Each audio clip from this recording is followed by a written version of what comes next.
নমস্কার বন্ধুরা, আপনারা কেমন আছেন? আশা করছি ভালো আছেন। আমাদের চ্যানেলে যদি আপনি প্রথম বা নতুন হয়ে থাকেন তাহলে অবশ্যই চ্যানেলটি সাবস্ক্রাইব করে দিন এবং ভিডিও ভালো লাগলে অবশ্যই লাইক, কমেন্ট এবং শেয়ার করবেন।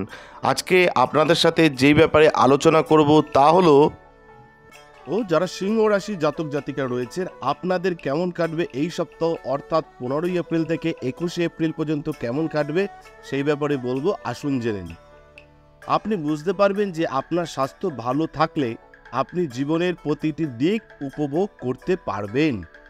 এই সময়ে এই রাশির জাতক জাতিকাদের বেশিরভাগই এটি প্রয়োগ করে তাদের খারাপ অভ্যাসগুলিকে উন্নত করার চেষ্টা করবে। এই রাশির জাতক জাতিকারা যারা এখন পর্যন্ত বেকার ছিলেন তারা এই সপ্তাহে চন্দ্র রাশি থেকে নবম ঘরে বৃহস্পতির উপস্থিতির কারণে তাদের ইচ্ছা অনুযায়ী চাকরি পাওয়ার সম্পূর্ণ সম্ভাবনা দেখাচ্ছে।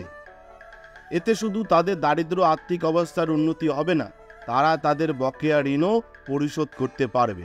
অতএব চাকরির সন্ধানে আপনার প্রচেষ্টা চালিয়ে যাওয়া এই সময়ে আপনার পক্ষে উপযুক্ত হবে। এই সপ্তাহে আপনি পরিবারের সাথে সময় কাটানোর সুযোগ পাবেন।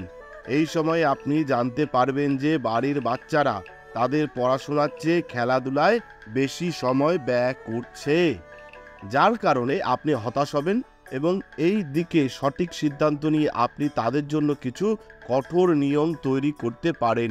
যারা সিংহ রাশির জাতক জাতিকা এই সপ্তাহে চন্দ্র রাশির সাথে সম্পর্কিত সপ্তম ঘরে শনি থাকার কারণে অনেক শুভ গ্রহের প্রভাবের কারণে আপনার ইচ্ছাশক্তি মজবুত হবে, যার সাহায্যে আপনি আপনার পেশাগত জীবনে নতুন সাফল্য অর্জন করতে সক্ষম হবেন। যারা সিংহ রাশির জাতক জাতিকা রয়েছেন এই সময়কালে আপনি এমন অনেকগুলি সুযোগ পেতে চলেছেন যার সাহায্যে এই সময়টি আপনার রাশির চাকরিজীবীদের জন্য ক্যারিয়ারের দৃষ্টিকোণ থেকে খুব আনন্দদায়ক হবে। যেসব শিক্ষার্থী বিদেশে ভালো কলেজে যাওয়ার এবং উচ্চশিক্ষা গ্রহণের স্বপ্ন দেখছিলেন তারা এই সপ্তাহে এই সুযোগ পেতে পারেন। এমন পরিস্থিতিতে আপনার স্মৃতিশক্তি বাড়াতে আপনাকে সকালে ঘুম থেকে ওঠার উপর বিষয়গুলির অনুশীলন করার পরামর্শ দেওয়া হচ্ছে। যারা সিংহ রাশির জাতক জাতিকা রয়েছেন আপনাদের বললাম যে এই সপ্তাহ কেমন কাটবে। আপনাদের ব্যক্তিগত কোনো সমস্যা যদি থেকে থাকে তাহলে আমাদের স্ক্রিনে দেওয়া নম্বরে যোগাযোগ করবেন। আমরা রাশিফলটা সার্বিক রাশিফল বললাম, কিন্তু ব্যক্তিগত জীবন আপনাদের বিভিন্ন সমস্যা থাকতে পারে, তার সমস্যা সমাধান করার চেষ্টা করব আমরা। নমস্কার। আমাদের ভিডিও আপনাদের কেমন লাগছে? আশা করছি ভালো লাগছে। তাহলে অবশ্যই লাইক করুন, কমেন্ট করুন এবং শেয়ার করুন এবং চ্যানেলটি অবশ্যই সাবস্ক্রাইব করে দিন।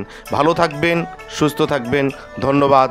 এবং সকলে অবশ্যই কমেন্টে লিখবেন জয় শিব শম্ভু, হর হর মহাদেব, ওম নমঃ শিবায়।